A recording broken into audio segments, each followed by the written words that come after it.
Gordon, leave. Now you are. Okay. All right, you guys. So this is our second APUSH prep sesh for the exam.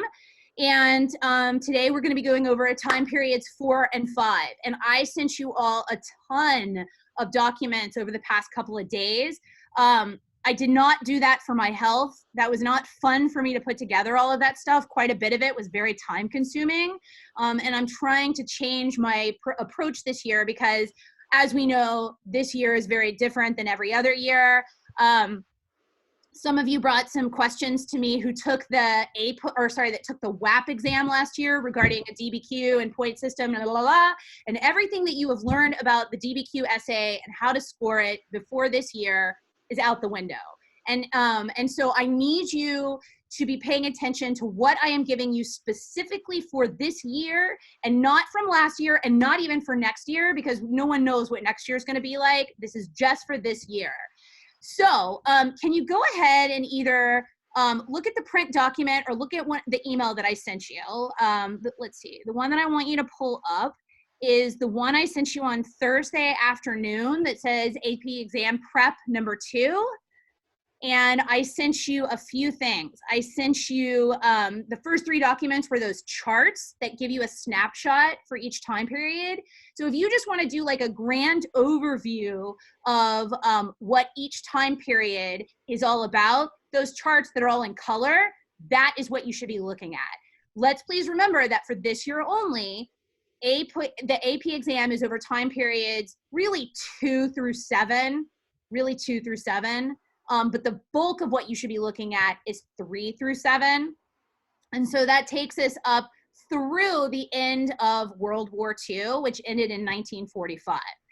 Today, our focus is going to be on time periods 4, which is 1800 to 1848, and time period. Hold on. Corbin in? Oh, Sorry. yeah. And time period 5, which is 1844 to 1877. Okay, and Ella just added 2. Okay. And so, yeah, so that's basically what we're going to be talking about. For these units, you guys, the main thing that I really want you to be focused on, all of the events in the antebellum period, which are the years before the Civil War, all of those years leading up to the Civil War, that's what I really want you to get out of your studying for units 4 and 5. So the causes of the Civil War, that's going to be important for you to learn, okay? There are certain topics that College Board loves to put on the AP exam, and one of those things would be causes of the Civil War, and Reconstruction, which is what we're going to be talking about today, okay? Looking at the other emails that I sent you really quickly, I also sent you last night or yesterday afternoon, I sent you an overview of chapters 7 through 10 and an overview of chapters 11 through 15, because this is really what we're looking at today. And then in the wee hours of this morning when I couldn't sleep, I sent you our practice test that we're going to kind of go over today, which is part of our session that's going to be the competition. And I sent you the second practice DBQ, which is what we will be going over in our one-on-one sessions this week. Now, do you have to do the practice DBQ? Sure, no one is putting a gun to your head and forcing you. No, it is not a grade for school. But y'all, there's a reason why I'm giving you this. It's just like you practicing and doing prep work for your SAT, ACT. It sucks. It's not fun. I've taken a billion standardized tests in my lifetime, including the LSAT to get into law school. And was it fun for me to prep for the LSAT for 6 months before taking it? No, that sucks. But why do I do it? Because I want to get a good score. I want to get out of it what I'm putting in. And no one looks at any of this and doing practice DBQs and says, yes, this is so fun. I want to do a practice DBQ. No one says that. But if you're not going to practice it, you're not going to be as prepared for this test as you could be. And look, Lord knows that many of your teachers, not all, because they're not everybody here goes to Kincaid, Margot, but a lot of your teachers are not prepping you very well. And that's why you're here. That is why you're giving up a portion of your Saturday to be in this session is because you're trying to get out of this and use the advice that I'm giving you to be successful, okay? That being said, questions about what I've said so far? Okay, awesome. Okay, so all of you guys should be looking at my my document that says Nussbaum AP US History Exam Prep Session number 2. The ones that have my practice multiple choice questions in it, that's what I want to look at first. No, you are not going to have multiple choice questions on your real test. I am well aware of this. Lord knows I know. And that is not the reason why I'm giving you practice multiple choice questions. The reason I'm giving you practice multiple choice questions is I want you getting back in the mindset of what we learned in these periods, in these time periods. And one of the best ways that I can think of to get you thinking about these time periods is A, to have a competitive edge, because we pay more attention when we're being competitive. I don't want you guys zoning out. I know that it's super easy to zone out. Lord knows that if I was on your end and I was in an hour-and-a-half session, it would be tempting for me to zone out too. But if I know that there is a competitive component, then hopefully I'm going to pay attention a little more. And number 2, it gets you thinking about all of the topics that we learned about in these chapters, okay? So the winner, I'm going to have a first place winner and a second place winner today. First place winner is going to get a $15 gift card to Whataburger, and second place winner is going to get a $10 gift card to Chick-fil-A. Okay, so that is what the winners get. Both drive-through, both still social distancing. You got my attention. What? You got my attention. Okay, good. Okay, so if you haven't printed this document out, then you at least need something next to you so that you can write down the answers, okay? If you have printed it out, I would, you know, you can either circle the answers or write the answers in the margin. If you don't want to circle them, that's fine. But that's what I need you to do. Okay, I'm going to give you a brief overview of each chapter before we start getting into the multiple choice. Some of the, I tried to pick the most relevant topics for the multiple choice questions from each chapter, in case you're wondering how I did that. Okay, so let's see. So I'm going to go in order. The way the competition works is like always, but I have some new people in the group, so let me refresh everybody's memory. If I call on you and it's your turn, we're going to go in the same order. It's like the round the world. If, let's say, I call on Jackson first and for number 1 and he gets the answer wrong, then the same question goes to the next person in line. If they get it wrong, no one answers it. Okay, nice, Jackson, thank you. All right, so who wants to talk to me about the Jeffersonian era, which is the first chapter we are looking at, which is chapter 7. Tell me a little bit about Thomas Jefferson as president. Does anyone want to show off their mad history skills? Or should I call on someone randomly to talk to us about Jefferson and his time as a president? Wasn't he like a Federalist? Okay, go on, tell me more. He thought that the government that governs least governs best. Okay. He's an anti-federalist. And he wanted. He was an anti-federalist. Yeah. He was- Thomas Jefferson was actually an anti-federalist. So he, while anti-federalist and federalist kind of had that whole like, I don't want too much government involvement involved, he was a supporter of the Articles. Yeah, because he wanted the states' rights, correct? Right. Okay. So we know that he's the 3rd president of the United States. He favored a limited government. I've always said to you guys all year, if you learn nothing out of AP US history except this, please know that the main writer of the Declaration of Independence is Thomas Jefferson. So that's something that you should know as an American. You also need to know that it was Thomas Jefferson who approved the Louisiana Purchase. And remember that when we got the Louisiana Territory from France, from Napoleon, Napoleon was up to his eyeballs dealing with the Haitian Revolution.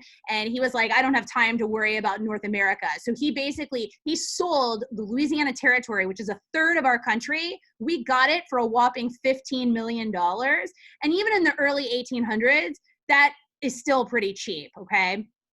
But then, remember, he hired Lewis and Clark to explore the new region, and Sacagawea, like, was their guide. And so this is the chapter where we're talking about, like, the rise of nationalism and bettering our education in America and bettering science and medicine in America. The Second Great Awakening, things like that.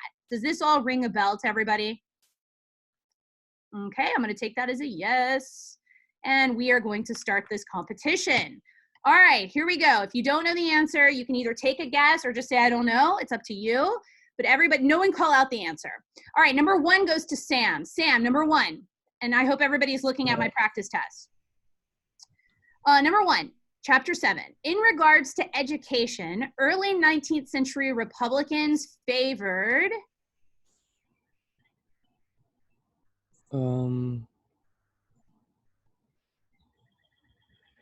Let's go with A. A is correct. Sam's on the board. Good job. Number 2, Sarah. The writer Judith Sargent Murray argued that women, take a minute to read it. E. E is right. All of those are correct. Good. 3, Justin. Thomas Jefferson believed American Indians... I'm having trouble. Okay, we'll skip Justin. Number 3, Onaluka. Thomas Jefferson believed American Indians were primitive people. Where is this? I sent it to you at 1 something this morning, so it should be pretty new. Oh, this one from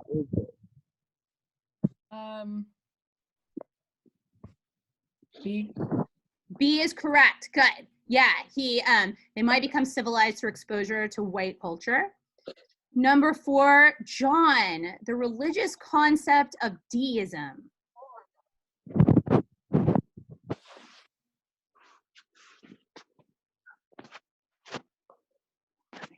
John? B. What? Which one? B. It is not B, so it goes to Margot. Number 4, the religious concept of deism. Oh, I think it's E. Wait, no. It is not E. No one gets this point. Isn't it big B? So let's talk about what deism is. So deism is this idea that God created the world and then he set it in motion. And we have free will to do what we want. And the most famous person who was a deist was Benjamin Franklin. And so it is actually C. It incorporated science and reason into religious faith. Doesn't that also challenge the Enlightenment, though? It does. But remember, kind of. Okay, so remember that these multiple choice questions, and I've been saying this all year, these come from the database of the textbook. And remember what I always say to you. There's usually more than one right answer, but I'm looking for the one that's the best answer. Not like, yeah, this one could work, but I want you to ask yourself, what is the best answer, okay? Because I didn't make these. So that's the best way that I can describe how you need to be looking at these, okay? Number 5 goes to you, Ethan. The Second Great Awakening.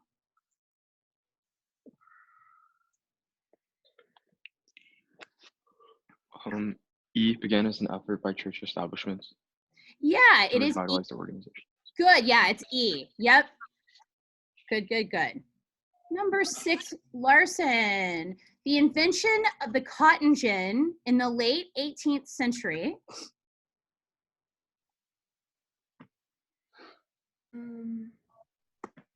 E. It's Larson's turn. Oh, shoot. I'm gonna go on mute.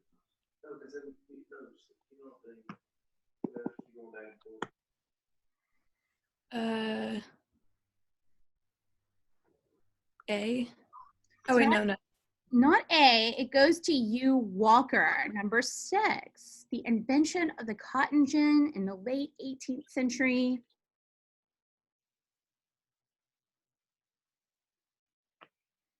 His Wi-Fi might have just dropped. Oh, serious? Okay. Then let's take it to Corbin. Corbin, number 6, the invention of the cotton gin in the late 18th century.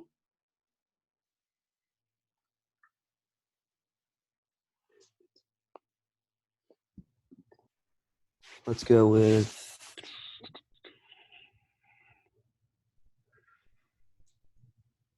I don't know, E. No, does anyone know this one? Is it B? E. It is B, and let's talk about that for a second. So first of all, we know that Eli Whitney obviously created the cotton gin, okay? Whenever you see the word textile, and a lot of kids get confused with what the word textile means. Textile is just a fancy word for cloth. All of the clothes that you're wearing right now, before they were turned into clothes, they were called textiles, okay? And so when we had the cotton gin, that picked out the cotton seeds much faster. And so that, of course, meant that I could turn the cotton into thread and the thread into textile, cloth, much, much faster, okay? And so that had a great effect on the textile industry. P.S., the textile industry, textiles, fabric, was the very first industry to hit factories. The first factories, the first things that factories ever produced were textiles, okay? So no one gets that point. Moving on to number 7, which is Carter. Eli Whitney is a major figure in American technology for introducing.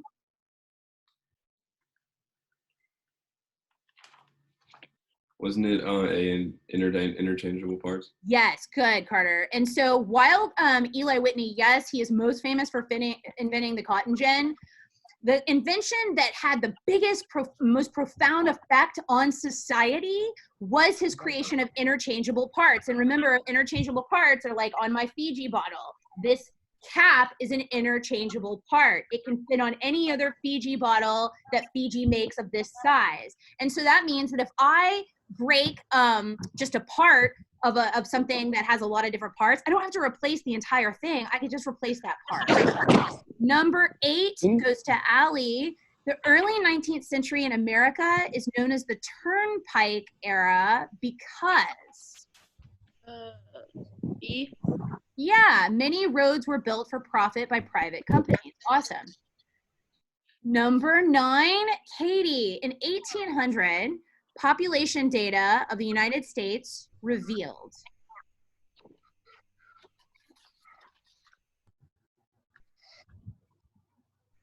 D. Did you say D? Yeah.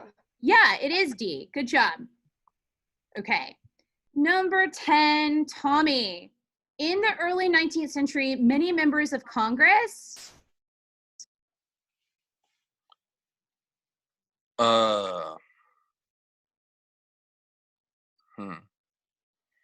E. Not E. Goes to you, Jackson. In the early 19th century, many members of Congress. Hey, Jackson just texted me B, and B is correct. Considered their state legislatures to be more prestigious. Good. Why is Jackson texting? Jackson, do you not have a mic? Okay, moving on. 11, Ella. As President Thomas Jefferson.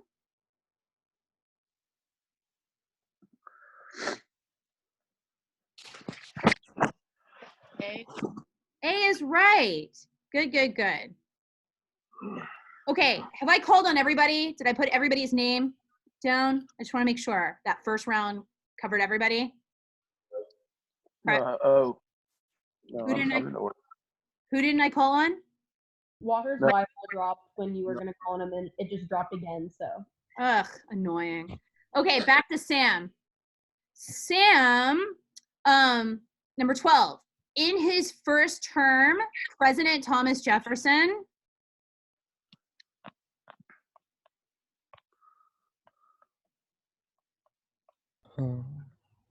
Didn't he try to decrease the size of the army though? Crap. I guess C. It is not C. I have no clue on this one. Yeah, this one's hard. 12, Sarah.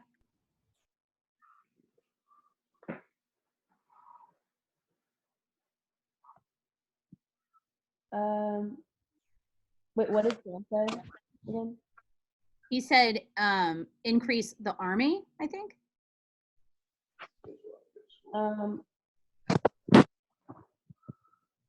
Is it E? It is E. Yeah. Yeah. He helped to establish West Point. Good. Okay. I am going to move on. I will send you guys the answer key to this when we're done with our session so that you can check over any answers that you want to do on your own just to kind of test where you are on this. But I want you to review all of your chapter 7 notes and materials from me to help you understand this chapter. Okay. Let's move on to chapter 8. Which is the varieties of American nationalism. Okay, this, this chapter, we are getting more into the War of 1812. That's something else I would like you guys to understand, or the causes of the War of 1812, and that is mentioned in my chapter 7 notes as well, so you just have to look at those.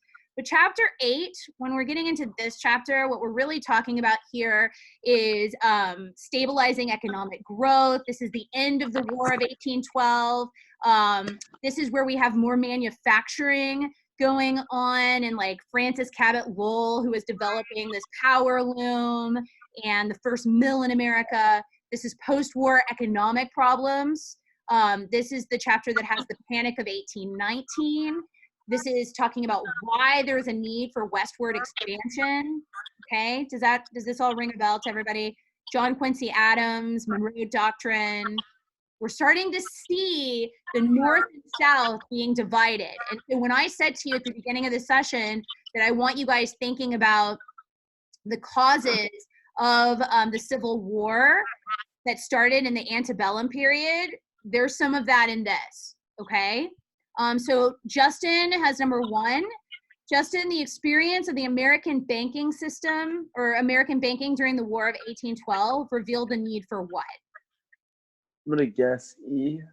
It is an E. It goes to you, Ana Luca.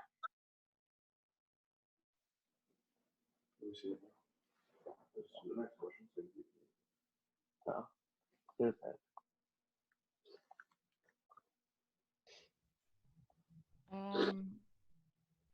C. It is not C. This one is actually A, another national bank. Okay. John, number 2, as a result of the War of 1812. And John, can you tell me anything about the War of 1812? What was the War of 1812? The Brits came back and were like, we still don't recognize you as a nation, so we're gonna try to fight you and take back over what's ours. Okay. So then we beat them and they left, and then they recognized our independence. Okay. Does anyone want to add any more to what about the War of 1812? Wasn't it in like the Oregon territory or whatever? Well, there's already kind of like fighting and like dissension in, I guess, Europe with France and Britain. Okay. And then Who? so, what? Who you said who had dissension with France and Britain? Or no, France and Britain together. They're fighting like kind of each other right now. Okay. And then so, the American, or at least Jefferson, he first places, what is it called? It starts like with an I, right?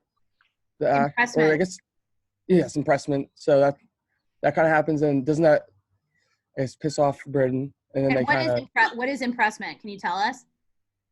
isn't it basically like cutting off trade? No, it's when almost like they an took embargo, their right? soldiers. Yes. Right? Oh, soldiers Yeah, thing, it's crap. when It's when they'd come on the ships and take all their soldiers and be like, you're British citizens, you belong to us.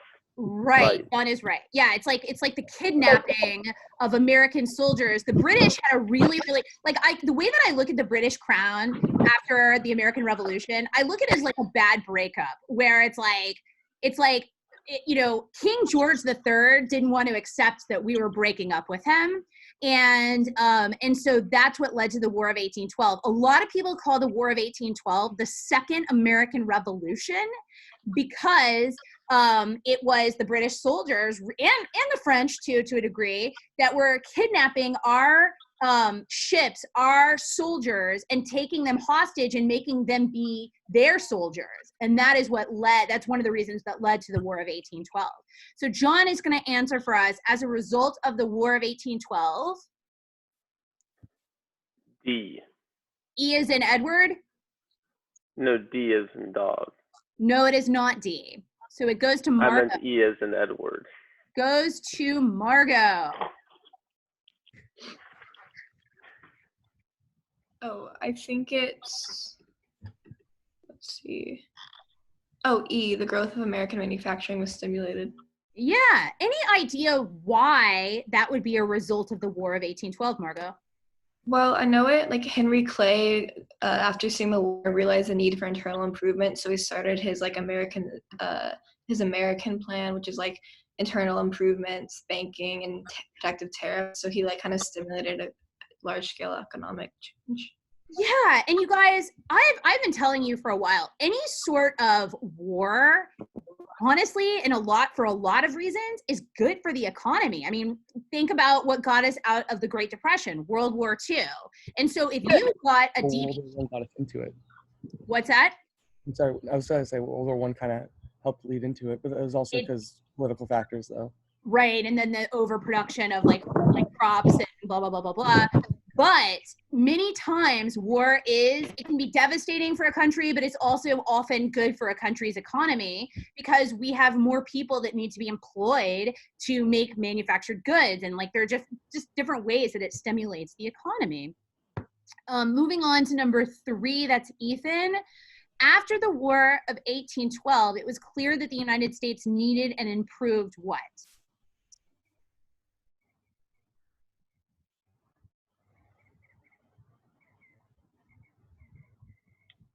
Internal transportation system. Yeah, any idea why, Ethan? Well, basically, you saw like the North and the South needing some sort of connection, so there's trade there and also foreign. Okay, yes, yeah, we need a better connection for North and South. And so, yeah, so that would spark this whole idea of a better internal transportation system with like the steamship, things like that. Number 4 goes to Larson. Larson, by 1818, American steam power shipping.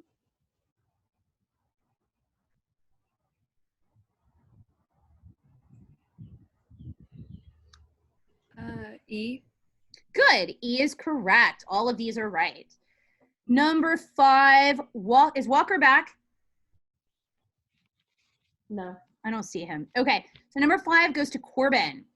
On his last day in office, President James Madison influenced internal governments by. I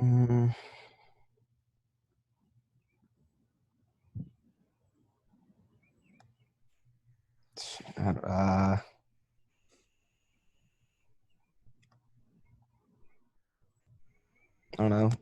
Take a guess. It's not A. Okay. Goes to you, Carter.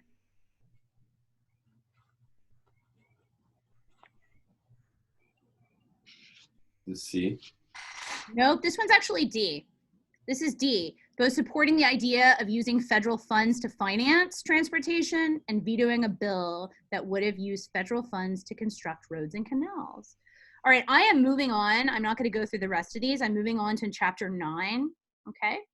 Chapter 9, and the first question, okay, so chapter 9, let's look at, let me give you a grand overview of what chapter 9 is about. Okay, so Jacksonian America, Andrew Jackson. So a lot of people compare the presidency, Trump's presidency, to that of Andrew Jackson. Does anybody have any idea why? Why do people compare Donald Trump to Andrew Jackson? Take a guess. I guess he puts his political interests like before him, and he's Okay. like people like kind of thought he was like corrupt. There's definitely a lot of political cartoons like show people disliking him. Yeah, like a lot of people viewed Andrew Jackson as kind of a douchebag as a person. If we're looking at him like from like, you know, would you want to like go grab beers with Andrew Jackson? Not so much. Would you want to go grab beers with Donald Trump? I don't know. But do I think that Andrew Jackson did a lot of things to improve our country ultimately? Sure. Okay. And a lot of people believe Trump is doing a lot of things to improve our country, even though a lot of people think that personally they think he's kind of a douche. So, can you tell me, Ella, like, what is one thing when you think of Andrew Jackson, what do you think of that he did during his time as president?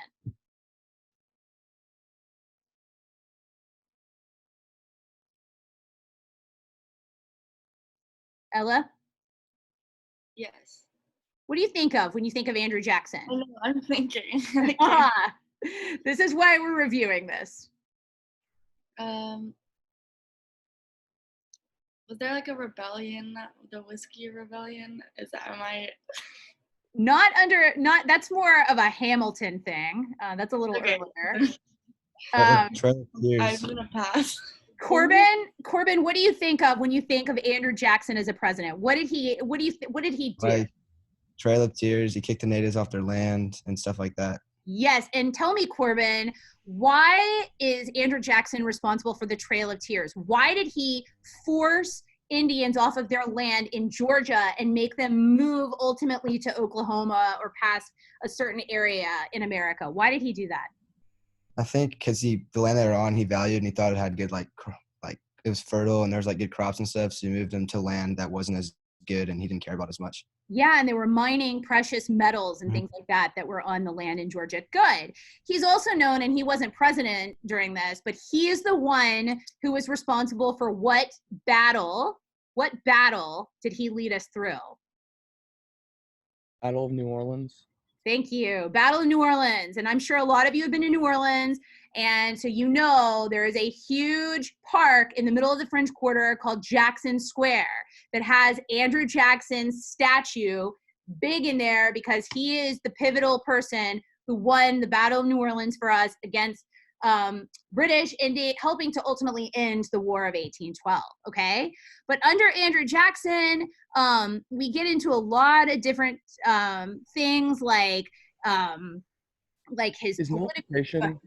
What's that? Is nullification in the banking crisis during Jackson, or is it after? Yeah, that had the nullification crisis happened during Andrew Jackson's time, and so do you want to talk about what that is?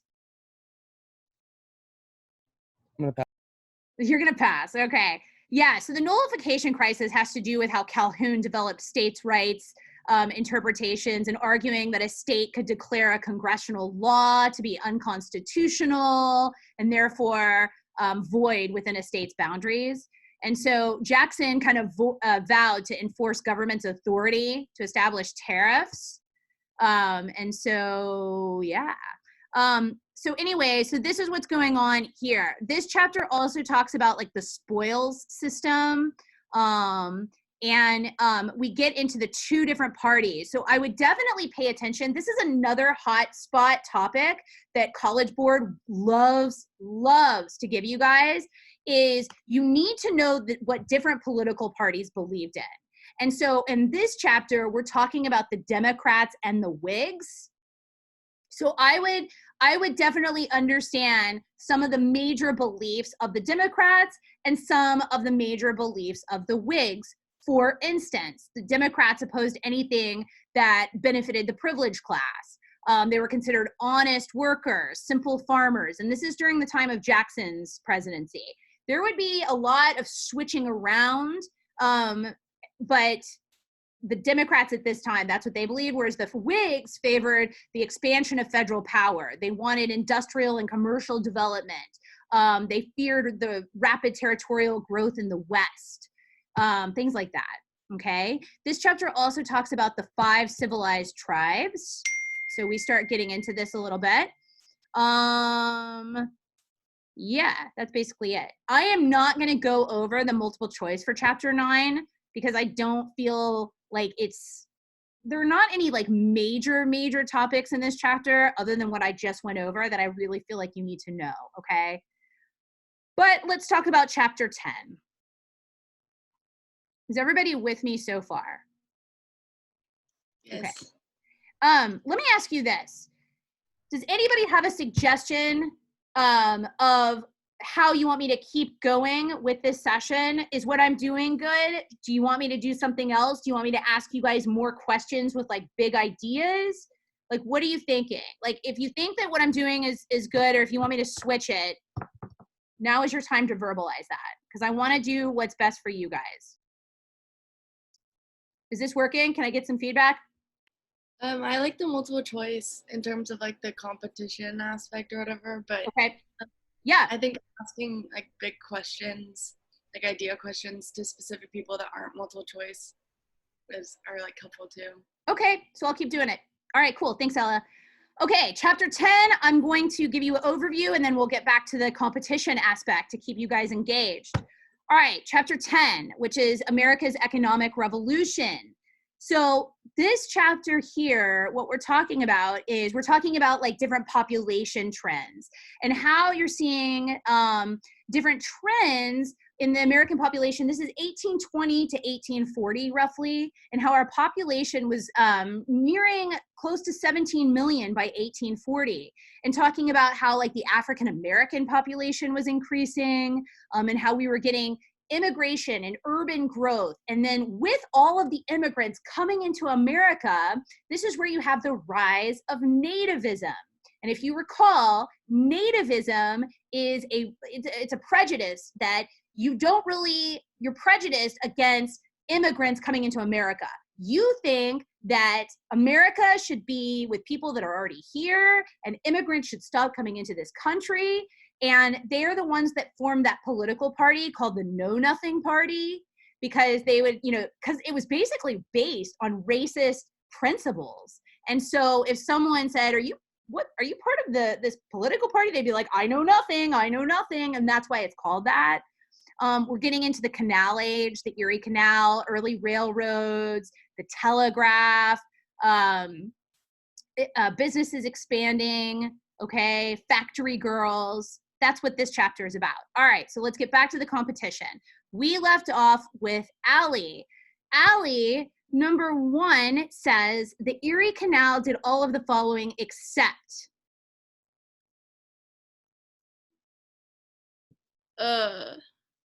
E. Good, yeah. It did not bankrupt New York State with its huge cost. Good. Number 2 goes to Katie. By the 1840s, a communications revolution had been triggered by the development of what?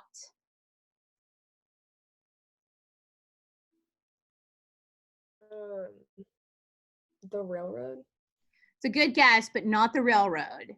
Goes to Tommy. Number 2. By the 1840s, a communication revolution had been triggered by the development of what? And she said which one? She said railroad. I'm going to go with the telegraph. Yeah, it is. It's the telegraph. Good. Okay, number 3, Jackson. Jackson, the Cirrus McCormick grain reaper.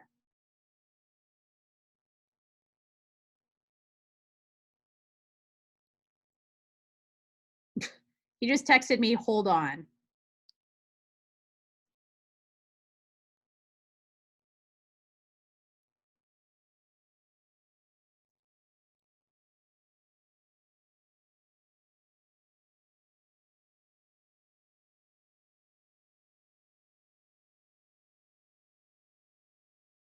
Come on, Jackson.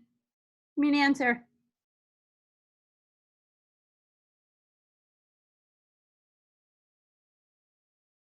He said A. It is not A, so it goes to Ella. Number 3, Cirrus McCormick's grain reapers.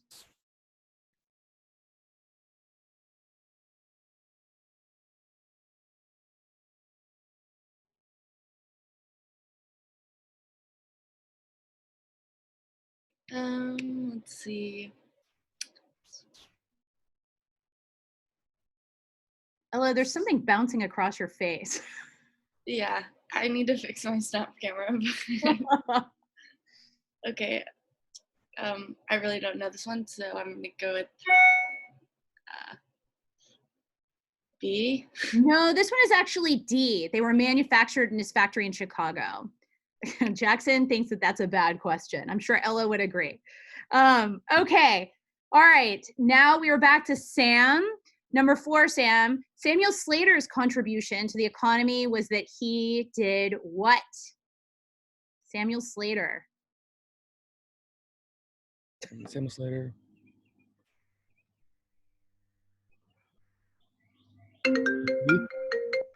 Sorry. Is it D? No, it's not D. Although D is not the worst answer. It's not the best either. Okay, moving on to Sarah. Is it It's a cotton mill.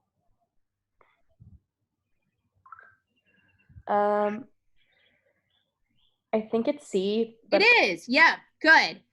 It is C. Excellent. Number 5, Justin. The first American factories produced. Oh, this one's cake. I already gave it to you. If you were listening, you can get this one.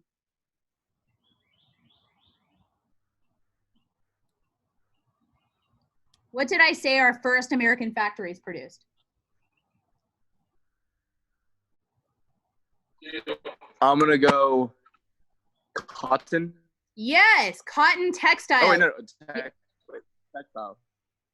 Yeah, cotton textiles. That's what you just said, right? Yeah. Yeah, fabric. Okay, 6 on Aluka. One striking aspect of the Lowell factories was B. good. Yeah, they employed young single women. And so young single women, for the first time ever, were leaving their homes and working outside of their homes, but they were living in almost like a dorm situation where their dorm was right by the factories where they worked. Okay, good. John, number 7, by the early 1800s, the 5 largest American cities were all major what? Where were our largest cities centered around? Seaports. Good. Seaports it is. Also, Number what 8, was 6 again? Do you mind repeating? yes, B is in boy. Thank you. Okay. Number 8, Margot. By 1860, what had become the largest city as its population surpassed 1 million? By 1860. New York. Yeah, New York it is. Good. And it's still our number 1 city population-wise, the largest city in America population-wise. Land-wise, Houston is the largest city. Number 9, Ethan. The major impetus for the huge Irish immigration to the U.S. after 1845 was? The Irish potato famine. Yeah, of course, the deadly potato famine. Okay, number 10, this goes to Larson. Anti-Irish prejudice was especially based on what? Why were people prejudiced against Irish people in particular? A. Yeah, they were Catholic, and they didn't like Catholics. After the Protestant Reformation, Catholics were treated pretty badly. Were considered a minority. Okay, number 11. Now that Walker is back, Walker, we are working on the practice test. We're on chapter 10 that I gave you last night. I'm going to give you some time to pull that up. So I'll give number 10 to Corbin. Sorry, it's 11. Sorry. Corbin, number 11. The know-nothings proposed to what? And I kind of touched on what the know-nothings are. I feel like it's either C or D. Is it C? It is C. Good. Yeah. Why do you think they would do that, Corbin? Well, they were nativists. They didn't like immigrants. Good. Yeah, because I don't want immigrants coming into my country, I'm going to make it even harder for an immigrant to become a citizen. Awesome. Carter 12. Ironically, the Jacksonian era was characterized by?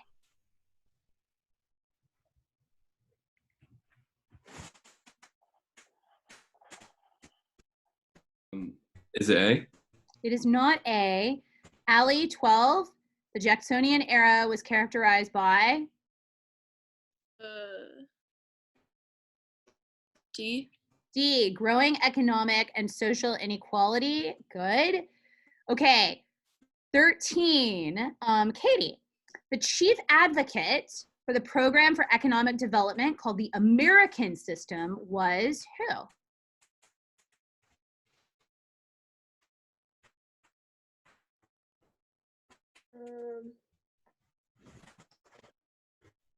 Was it Clay? It is. It's Clay. A. Good job. 14, Tommy. Missouri's admission to the Union as a slave state was balanced by the admission of the free state of what?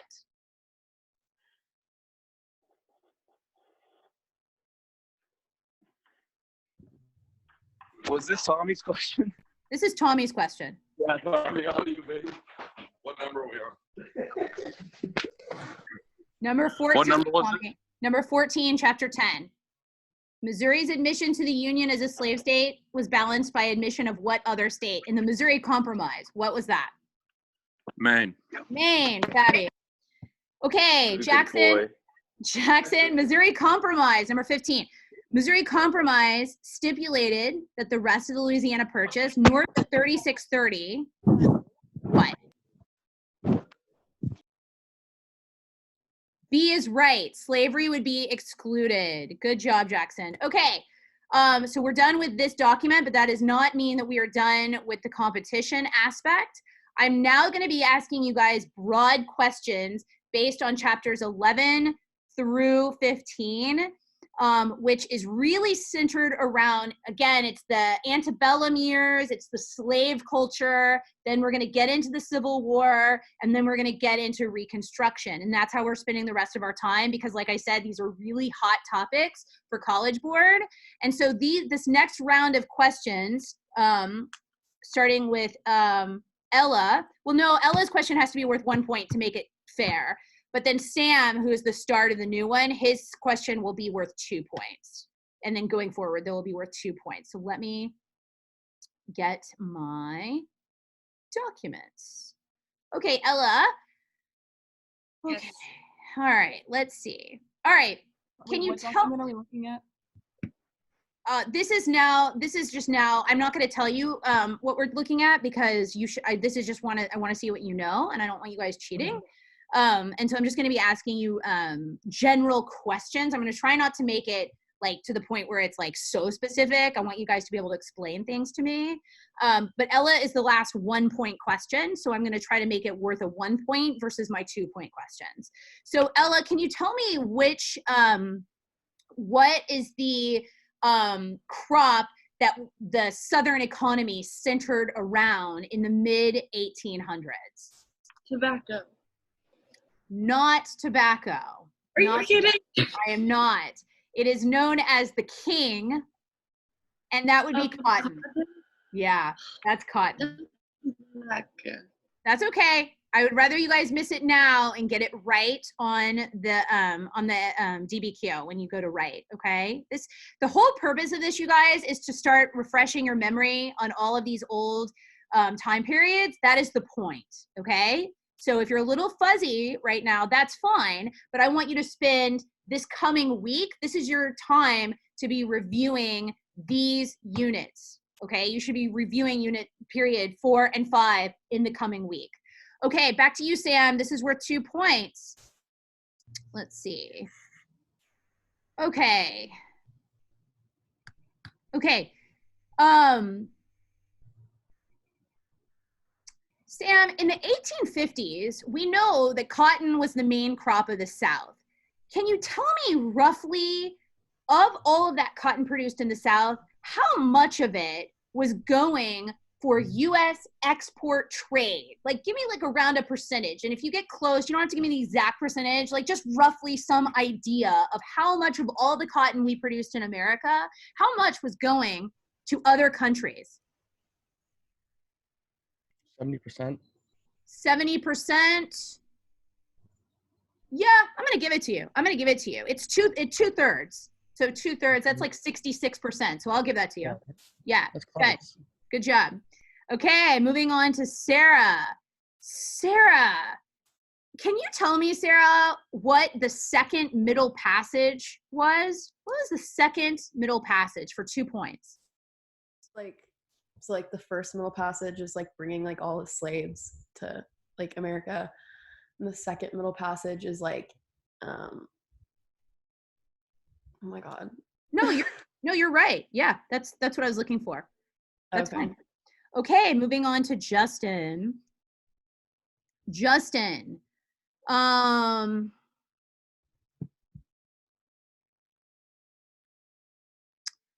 Okay. Justin, can you tell me which around the 1850s, can you tell me what kind of economy the North was based on? What kind of economy was the North based on around the 1850s? Like factories and like industrial stuff. Good, industrial stuff. Wait, I'm in the middle of something. Who? What is happening there? It's Shane Spelter's playing music. All right, let me see the question. Okay. Did All I right. get it right? Yes. Okay, moving on to Ana Luca. Ana Luca. Okay. Why? I'm in the. Justin, please mute your microphone. Okay. So Ana Luca, in the South, you have what's considered quote unquote the Southern lady. And you have these affluent white Southern women who occupied roles that were similar to like the middle class of the North. And they were supposed to act a certain way and be a certain way. And this overall idea is called what? Republican motherhood. Oh, that's a good guess. That is a good guess. That's not quite what I'm looking for. John, it goes to you. It's like defining like a woman's role. Like a woman should be doing this. And this is in like the 1800s, correct? Yeah. I mean, they were expected to be in the like working on the home front. Sure, but that was family. Called, what was that called? Oh, that was called. Oh, I forgot the name of it. Is it the domestic sphere? Okay, I'm really looking for cult of domesticity, so no one gets that. Okay. The next question goes to Margot. Margot, can you talk to me about why slavery was known as the quote unquote the peculiar institution? I mean, just give your best like when you think of like why would slavery be called peculiar institution?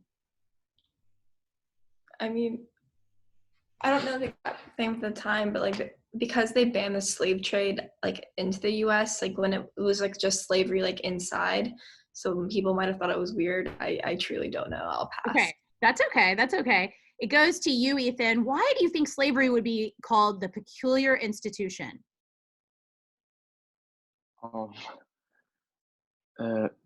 Peculiar because it was so inhumane, yet it was still like requisite to maintain the economy. Right. Yeah. Like think. Okay. Good job, Ethan. Yeah. Let's think about this, please.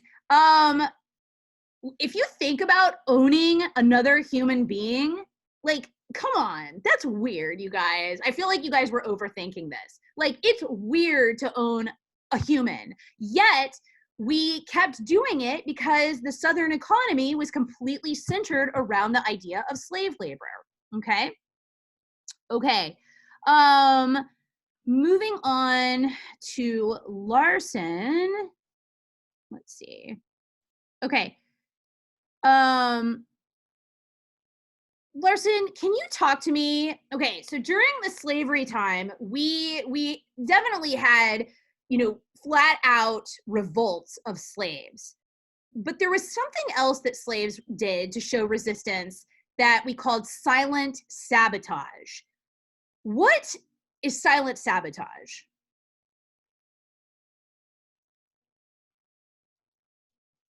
Tom, you're looking cute. Thanks, buddy.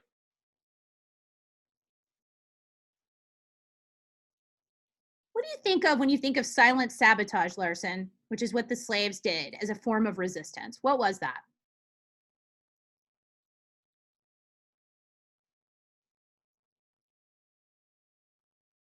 Larson, you with me? Okay, she might have taken a break. So I'm going to ask Walker the same question. Walker, are you with me? Yes, ma'am. Could you repeat the question, please? Sure. Yeah. So slaves did a bunch of different things to show resistance. Okay. And one of the things that they did was called silent sabotage. What is silent sabotage? Can you give me an example of what I might have done if I was a slave practicing silent sabotage? I'm not sure. Okay, does anyone know? You could like break tools It's like and stuff. they like So break tools. Yeah. Yeah, Work working slowly. slower, breaking tools. And the reason that they did this was because if I like flat out resisted in a way that my master saw, well, then I'm going to be whipped, or even worse, maybe I would be killed. But if I'm silently sabotaging my work because, you know, I'm pissed off that I'm a slave, well, that's called silent sabotage. Okay, we are moving on to chapter 12 now. Chapter 12, who's the last person I asked? That was Walker was the last one. Okay, so Corbin, you get my first next question for 2 points. This is the antebellum culture. All right, so in chapter 12, okay. Okay, in chapter 12, we talk a lot about, there's a lot about redefining gender roles. There's a lot about remaking society. And one of the things that we talk about in remaking society is advancing medical science and education. And there was someone who was involved in this whole education movement, and his name was Horace Mann. Can you tell me what Horace Mann did? No clue. Pass. Okay, Carter, can you tell me what Horace Mann did? I don't even like know that name.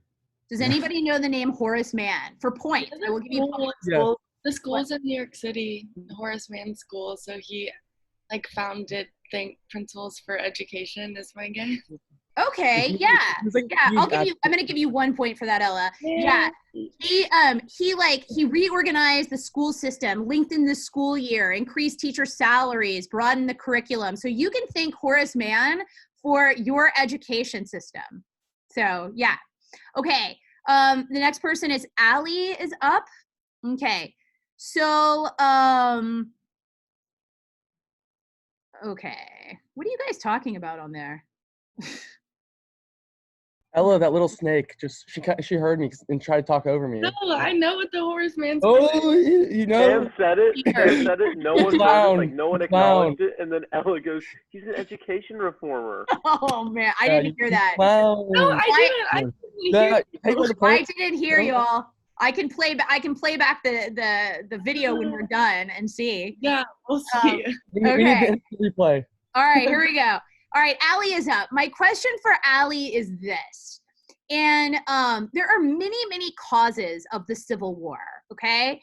And some people argue that a woman by the name of Harriet Beecher Stowe wrote a book that is arguably one of the biggest causes. It led to the Civil War. Can you tell me, Allie, the name of Harriet Beecher Stowe's novel that she wrote in 1852? It sold more than 300,000 copies that deeply influenced the movement towards the Civil War. What is the name of her book? I have no idea. Okay, it goes to you, Katie. Uncle Tom's Cabin. Uncle Tom's Cabin. And Katie, can you talk to me about what Uncle Tom's Cabin was about? Wasn't it like I know, wasn't Uncle Tom or something like a slave, and it was like talking about like the mistreatment or something that like he went through, and like it just like shed like a lot of light on like the like inhumane like institution of slavery. Yes, that's exactly right. Yeah, it talked about what it was truly like, good Katie, what it was truly like to be a slave during this time. And so it's the reality of slavery. And so more people read this and were like, oh my gosh, the life of a slave is horrible. You have to remember that even though movies like Django, slave movies depict all of these people in the South as owning slaves, only a tiny percentage of Southern families owned slaves. It's like saying, we have some people that we know personally, maybe our family personally owns a plane, but most people in this country, in this world, do not own private planes, okay? It's a small amount. And so when Uncle Tom's Cabin was written, most people didn't know what the life of a slave truly was like. But when they learned the harsh realities of how bad slavery was, they were like, gosh, this is not right. We should actually start to fight to end slavery. We need to abolish slavery, okay? Everybody on board with me with this? Okay. I am moving on to chapter 13. Chapter 13 is titled The Impending Crisis because it's only a matter of time at this point before we're going to be going to the Civil War. Okay. We are on to Tommy. Tommy, are you with me? I am. Okay, Tommy, here's my question for you. All right, so chapter 13 talks about the Mexican-American War. And when the United States won the Mexican-American War, we gained all this territory from Mexico. And once we got all this territory, there was a huge debate about what regarding this new territory. Whether they were going to come in as slave states or free states. Nice, Tommy. Did everybody hear that? He said whether the new territory was going to become slave or is it going to be a free territory? Awesome, awesome, bud. Okay, Jackson, you're up.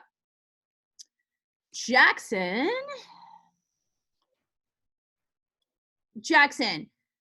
Okay.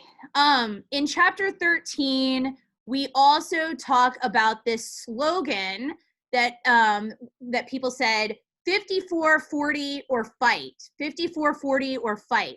Jackson, can you tell me roughly what the heck 54-40 or fight means? And you might want to take it off of mute and actually talk to me about this answer. Hello. Hi. All right, go ahead. So what is 54-40 or fight? Well, it was like the slogan, I guess. It was like wasn't it like the latitude or longitude or something? Yeah. Okay. I don't know. It was like saying that they had to like move some like. You're struggling. Yeah, I am. It's hard to. Okay. Ella, help him out. Is that the Missouri like state line that was like? It's a good guess. That's a good guess, but that is not it. It was from the Mexican-American War, right? Whoa. Okay. Technically, no one gets the point. No one gets a point because if the first person doesn't get it and the second person doesn't get it, no one gets it. But if someone wants to talk about it, I was just trying to explain, and you just moved on. I'm getting cheated here. That was James K. Polk's campaign slogan, right? For the Mexican-American War. He got elected saying he would fight a war and like get that line and like he would push American territory to that line. Yeah, good, Margot. It has to. Okay, stop talking. Stop talking. It has to do with Oregon country, and it was this war between the U.S. With the UK, and it was basically annexing the entire Oregon country, like up to to Alaska, which Russia owned at the time. Okay, and so that's basically it. Okay, all right, moving on. Okay, and the next person, it's back to Sam. Okay, Sam.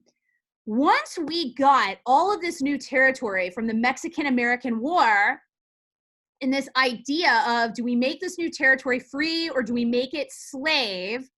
There was a guy, a Republican, who proposed that like any new territory that we got should definitely not have slavery. What is the name of that plan?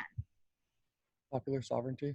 No. No. Oh, it's for no slavery. No. Popular sovereignty has to do with voting. Okay, it goes on to Sarah. Sarah. So this is the plan. This guy, he came up with this plan. I can't give you his name because his name is part of the name of what I'm looking for. He came up with a plan that said we need to prohibit slavery from coming into all the territory that we just got from Mexico? What is the name of that plan? Oh my god, I know this. It's the this is really gonna bother me. I know. I know. Oh my god. Next. I can't. Jackson, shut up. Go back on mute.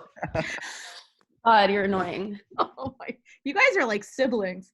Okay. Jackson and I have beef. Let's be nice. Let's be nice. Yeah, be nice. Next. Okay, I pass. I don't know. Okay, it goes to nobody. Does anybody know it though for no points? Can you repeat the St. question? Charles or something like no. Okay, this was the plan that said any new territory that we just got from the Mexican-American War would be all free territory, not slave. It would be all free. Is this the California person? Like, Yeah. California? Yeah. His name. Yeah. It is Wilmot Proviso. David Wilmot. I don't know that at all. I knew it.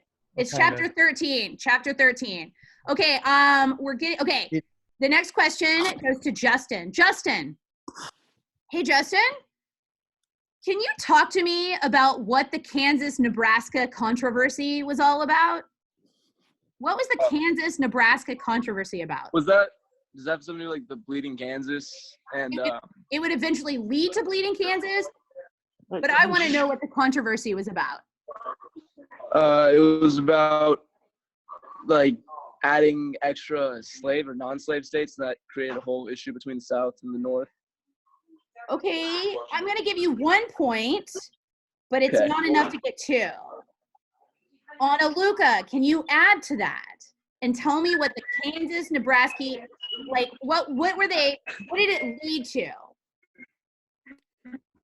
It was like with like popular sovereignty. Yes. Which is what?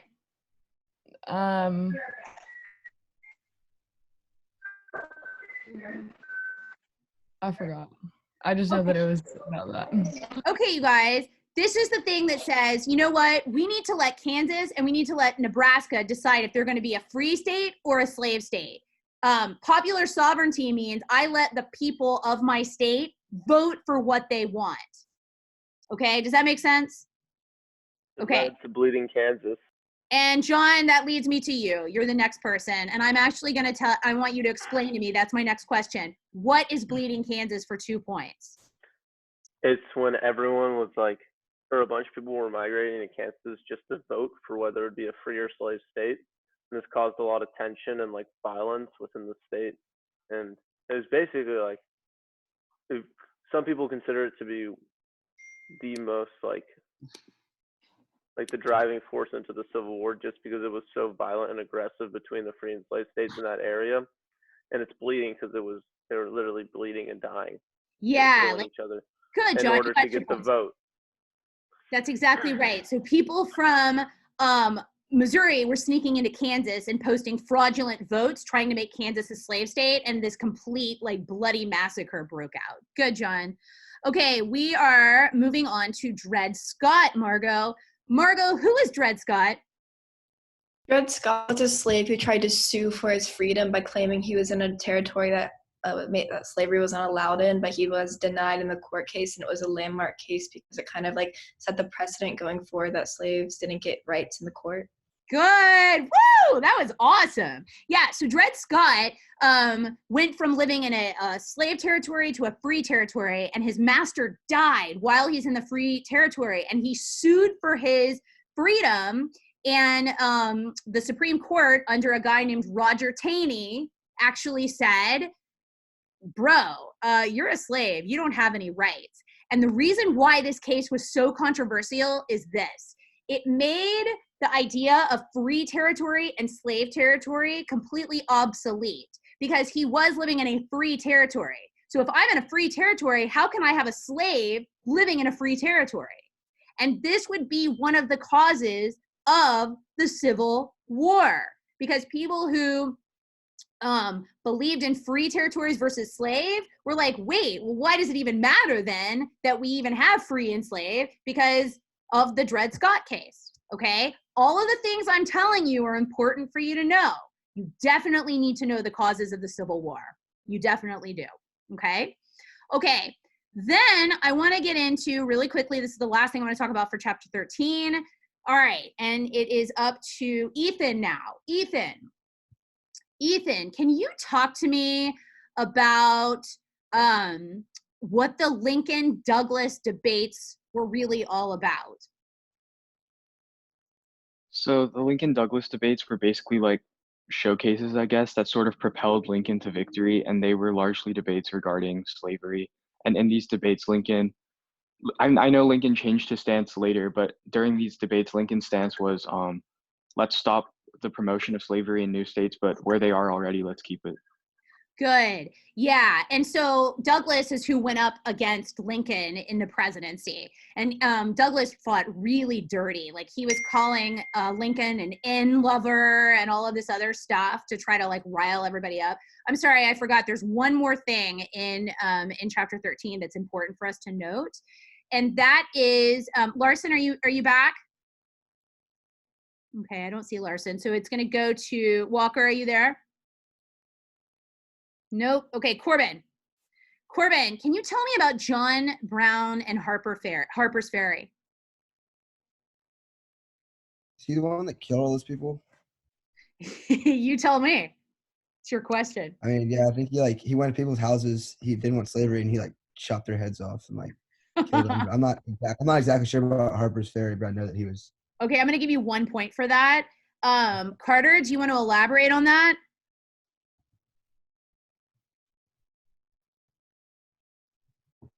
I couldn't really hear what he said. Okay, I'm asking you, can you talk to me about John Brown and Harper's Ferry? I don't completely remember it like that. I'm sorry. Okay, does anybody want to talk about it and elaborate on it? I will give you points. John Brown, so Harper's Ferry is in Virginia. Basically, he kind of goes there, and he almost kind of mobilizes like the slave population there so they don't riot. And then he also, after that happens, he goes to Kansas, and he's like a leading figure in Bleeding Kansas. I know that too. Good. Yeah.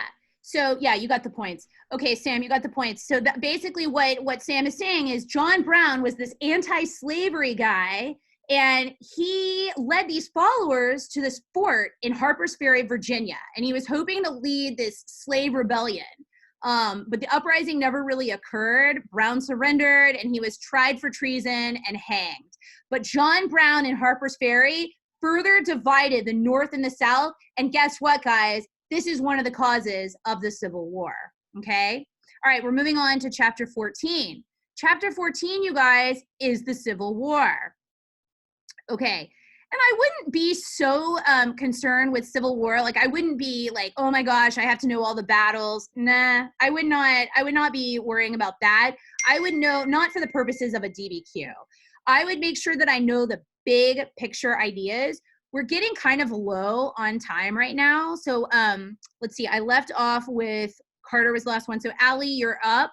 Allie, can you tell me what was the final event that happened that led to the separating of the Southern states from the Union?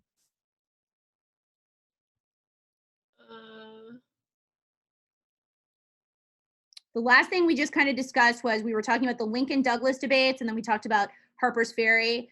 And then what happened after that? That caused the first Southern state to leave the Union was South Carolina. Why did South Carolina go, you know what? Drop the mic, I'm out. I'm no longer part of the United States. Why did they do that? What happened that caused them to do that? I completely forgot. Okay, Katie? Lincoln got elected president. Lincoln got elected president. And so that's 2 points. Good job. Tommy, and why did Lincoln's getting elected president for points, why did that cause the Southern states to leave? Like, why did they decide to leave because of that? Because the Republicans have all the power in the government now, and they knew Lincoln was not for slavery. And so they thought what?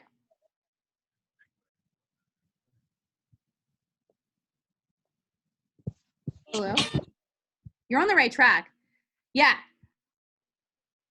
And so he wasn't for slavery, and they thought he was going to do what? Take away their power and mainly take away their slaves. Good. They thought that he was going to end slavery. Okay, awesome. Okay, Jackson, That question better not have been worth 2 points. what? With Tommy's question, there's no way that could have been worth 2 points. What do you mean? Yes, it was. This is big. Now I'm about to get some insanely hard question. Oh my God. Dude, the past 3 questions have been just as easy, so I don't know what you're talking about. Yeah, okay. Still, I'm saying now. Jackson. Here we go. Jackson, what was the thing that, listen, what was the thing that Lincoln issued that ultimately got rid of slaves? It ended slavery in America. What is that called? Jackson, you got an easy question. Don't get mad. Yeah, I know. I forgot the number. It's not a number. I'm not looking for a number. what? I'm talking about the thing that was issued by Lincoln that ended slavery in America. What was the name of that? What? Jackson, don't look it up. Come on. Okay, Jackson, do you know it or not? Man. Ella, it goes to you. Can I ask for a repeat? Yeah, this was the thing that Lincoln issued that ended slavery in America. What is that document called? Oh, the Emancipation Proclamation. You've got to be kidding. Yeah. That was so easy, Jackson. I just said that 10 times. That's so easy. Did anybody hear Jackson say Emancipation Proclamation? No, I didn't. I didn't hear you, Jackson. How did you not get that? You have got to be No, joking. you did Yeah, not. Wait. Can anybody back Jackson up and I say, just said that 10 times. did Jackson say, Emancipation. I heard him say one word, and it was emancipation. Okay. Listen, Jackson, I heard you say emancipation. I did not hear you say. I finished it. Proclamation. I didn't hear it. You're capping. Why would I just say emancipation? Oh my gosh, this is BS. This is different. This is actually weird. Okay. You guys are getting low on time. Okay. Oh my gosh. The way that we're going to do this, because, these are the people that are in the running for first or second place. I have a winner, but I have a tie for second place. Ethan, you are my number 1 winner, so good job. My second place ties are Sam, Sarah, Katie, and Tommy. Tommy does not deserve it. Okay, those are my second place ties. I have Sam, Sarah, Katie, and Tommy tied for second. Here is how this part is going to work. I am going to give a couple of questions. I'm going to give you guys a couple of opportunities for this. And it's the first person who says me. Don't give the answer. It's the first person who says me that I call on first. If you get it wrong, then it'll go to the next person who says me. You have to finish waiting for me to say the question, though, before you say me. Okay? Does everybody understand? How do we get in possession of the gift card? What? How do we get the gift card? I'm gonna mail it to you. I'm gonna put it in the mail. Okay, here we go. Here's my question, guys, and it's the first person who says me. Wait till I'm finished. Can you please tell me what amendment abolished slavery in America? Me. All right, it was a girl. It was a girl. Who was the girl? Was it Katie or Sarah? It was me. Sarah? 13. It was me. 13. That is right, Sarah. That is right. You have to be I joking. said it. This is cap. This is Okay. actual cap. You have to be joking. Ready? Can you not hear me? Okay, listen. Not fair. All right, I'm waiting. You Can guys. you hear me? Jackson, mute yourself. Are you Okay. joking? Jackson, you're not part of this part. Okay. Okay. Here's my next question. Whoever says me first. Who became the president of the Confederacy? Oh, me. Okay, go ahead, Sam. Johnson. No. Anyone else? Vice- Does anyone want to steal it? Yes, President of the Confederacy. Okay, I'm looking for Jefferson Davis. Oh, dang. I knew it. Jefferson Davis is what I'm looking for. Okay. Okay. All right. I was like, close. Okay, you guys, I'm moving on to I'm moving on to reconstruction questions. Here's my first question for you guys for reconstruction. Okay, and those of you who are not participating in this is your opportunity to, if they get it wrong, you can try to school them. Okay. All right. Chapter 15 is reconstruction. Whoever is the first to say me. Here we go. Can someone please tell me, under reconstruction, who led, or who was O.O. Howard? Who was O.O. Howard in reconstruction? Who was O.O. Howard in the reconstruction? What did he do? What did he lead? Me. Okay, go. The boy, Tom Cheaton. Say it, or I'm gonna think you're cheating. Other states comply to the northern, like, what he was the northern He's general. literally reading something right now. Okay, no, yeah, no. Okay, he led the Freedmen's Bureau. Okay. How the hell can I be reading something? Here's my last question. If no one gets it, I'm on Sarah my gets phone, second place. Tommy, you're not on your phone. You're on Justin's. Okay, here we go. We can see your face light up with the screen. So last question. If no one gets it, Sarah becomes second place. Okay. The question is this. Listen, who is the leader of the Radical Republicans? Me. Okay, go ahead. Oh my God, wait, why did I say me? I don't know it. I think probably like Thaddeus Stevens. Yeah, Thaddeus Stevens is correct. Sarah gets second place. Good job. All right, Sarah, do you want a $10 gift card to Starbucks or Chick-fil-A? Starbucks. Okay. I got cheated. Okay. Sarah, what's your address, your mailing address? 26 Willow End. That's such BS. Willow End? Yeah, I'll put it in the chat. I gave it 2 words. Willow space. No, it's 1 word, Jackson. Shut up.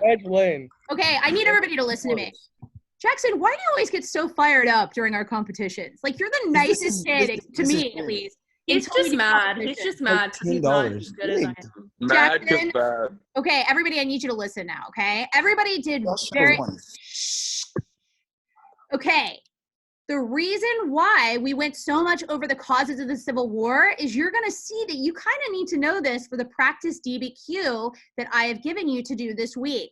I expect you guys to do this or to look at it before our session. I started a Google Doc for all of you guys that I want you writing your stuff in, okay? I need you writing it in the Google Doc. If you want to first handwrite it, because that's what you do best, and then you want to start putting your notes into the Google Doc, that's fine. But I need to see that you have at least put a little bit of time into this. Does that make sense? And so over the course of the next week, your job is to study all things from time period 4 and all things from time period 5. Questions? Okay, you guys. Okay. When I see you next Saturday, it's our last one. Next Saturday is our last one. Hang in there.